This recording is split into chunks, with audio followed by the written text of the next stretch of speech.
Syederun Kepolisian Resor atau Polres Aceh Tengah menangkap 12 tersangka kasus pencurian dan narkoba jenis sabu dan ganja. Amatan serambinews.com, para tersangka dibawa ke halaman Mapolres Aceh Tengah dengan tangan diborgol dan kepala pelontos.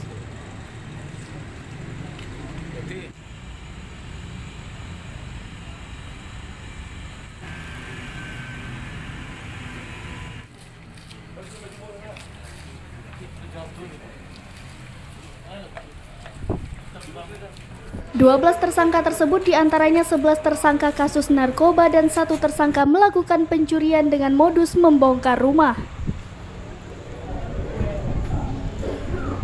Untuk kasus narkoba sebanyak 11 orang diantaranya PP 19 tahun, MI 18 tahun, ASB 18 tahun, dan RR 18 tahun.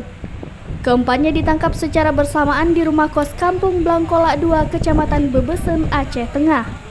Penangkapan 4 tersangka ditemukan 130 gram narkotika jenis ganja dalam karung berwarna putih berisi 5 ampul ganja dan 4 linting yang sudah dibalut rokok. Selanjutnya, RM 18 tahun ditangkap di Kecamatan Lutawar, ditemukan 1 bungkus narkotika jenis sabu seberat 2,23 gram. DK 17 tahun, saat diringkus didapati 2 ampul ganja seberat 40 gram pada saku celananya. Penangkapan selanjutnya adalah tersangka SR 23 tahun di Takengon Timur yang mengaku menyimpan ganja di rerumputan yang tidak jauh dari kandang kerbau miliknya. MI 55 tahun dan RG 37 tahun merupakan suami istri yang juga diringkus polisi di rumahnya di Kecamatan Kebayakan dengan temuan narkoba jenis sabu seberat 93,32 gram.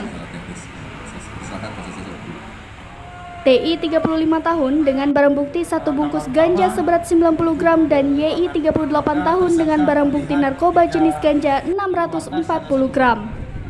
Dan tersangka dari Takengon, Romadani, Serambi On TV. Orang yang punya rumah, dia menghampiri rumah ataupun mendekati pintu untuk mengetok, memastikan itu rumah pasti kosong.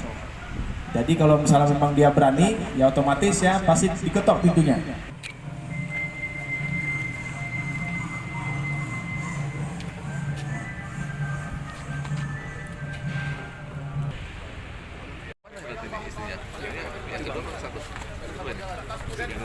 Masih muda kan? Istri pertama ini ya? Istri pertama Pak. Ini masih muda.